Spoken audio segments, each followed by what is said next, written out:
బాబు, ఇంత పొద్దుక్కే వరకు ఆ పొలం పనులు పనిలో దిగితే పొద్దు తెలియదమ్మా.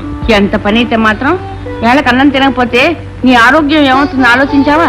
రైతు ఆరోగ్యం పండే పంటను బట్టి గాని తినే తిండిని బట్టి ఉండదమ్మా. కనుకనే పచ్చడి మెతుకులు తినైనా బంజర్ను బంగారు భూమిగా మార్చి పసిడి పంటలు పండించగలుగుతున్నాడు రైతు. రైతుకు భూమి మీద ఎంత ప్రేమ ఉంటుందో తల్లికి బిడ్డ మీద కూడా అంతే ప్రేమ ఉంటుంది. పొద భోజనానికి. అమ్మ కొడుకంటే ఎంత గారాబమో. ఇందాక నుంచి నేను ఎంత అడుగుతున్నా అన్నం పెట్టమంటే పెట్టలేదు గాని ఇప్పుడు వచ్చి నా అన్నయ్యని పిలిచి మరీ పెడుతోంది. ఏమ్మా చెల్లెమ్మకు ముందే వడ్డించిపోయావా?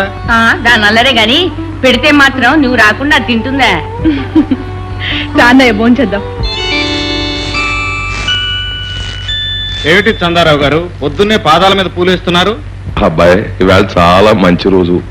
నీ నుంచి మాట తీసుకుందామని వచ్చాను.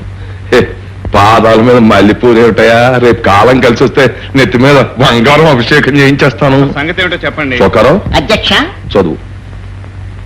సిరిపురం గ్రామ ఓటర్లైన సమస్తమైన వార్లకు ఇందు మూలంగా తెలియజేయడం ఏమనగా, స్వాతంత్ర సమర సింధు మన సిరిపురం ప్రజా బంధు శ్రీ శ్రీ చంద్రరావు గారు ఈసారైనా రాబోయే పంచాయతీ ఎన్నికల్లో కాబోయే ప్రెసిడెంట్ గా గుర్తించవలసిందిగా ఓటర్ మహాశైలను అర్థిస్తున్నాను. అర్థమైందా? అర్థం కాకే పాతపాటేగా ప్రతిసారి మీరు నిలబట్టడం వాళ్ళు ఒడగొట్టడం. అదే ఎందుకు అని అడుగుతున్నాను.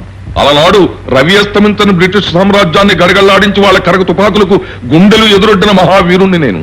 గాంధీ గారి పిలుపు విని ఈ సిరిపురం గ్రామం నుంచి వెళ్లి స్వాతంత్ర సమరంలో పాల్గొని జైలుకెళ్లిన తొలి దేశభక్తుణ్ణి నేను. మొత్తం దేశానికి గాంధీ గారు స్వతంత్రాన్ని తీసుకొస్తే ఈ సిరిపురం గ్రామానికి నేను స్వతంత్రాన్ని తీసుకొచ్చాను. అలనాడు నేను జైల్లో బిగబెట్టిన ఊపిరి ఈనాడు గ్రామస్తులంతా పీలుస్తున్న గాలి. అలాంటి నన్ను ఎందుకు ఓడించినట్టు చెప్పు. నిజమైన స్వాతంత్ర యోధులు పీకిన రైలు పట్టాలు మీరు దొంగతనంగా అమ్ముకోబోయి పట్టుబడి జైలుకి వెళ్లారని ప్రజల నమ్మకం. వాళ్ళ అవివేకం, మూర్ఖత్వం. జైలుకి వెళ్ళినట్టు నా దగ్గర సర్టిఫికేట్ ఉందా?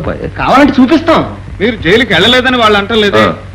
దొంగతనం చేసి జైలుకి వెళ్లి రాజకీయ బాధితుడిగా దొంగ సర్టిఫికెట్ పుట్టించి 5 ఎకరాలు కొట్టేశారని వాళ్ళు అంటున్నారు. చిచిచ్చి, ఈ గ్రామస్తుల్ని నేను క్షమించాలి తప్ప భగవంతుడు కూడా క్షమించలేడు.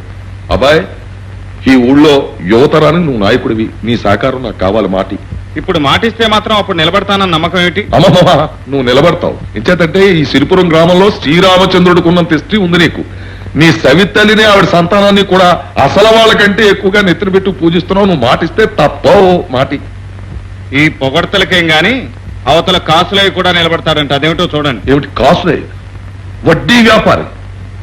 నా అంత హిస్టరీ ఉన్నవాడితో కాకి గూళ్ళు ఎక్కడున్నా పొడుచుకు తినే ఆ కాసులేగాడు పోటీ.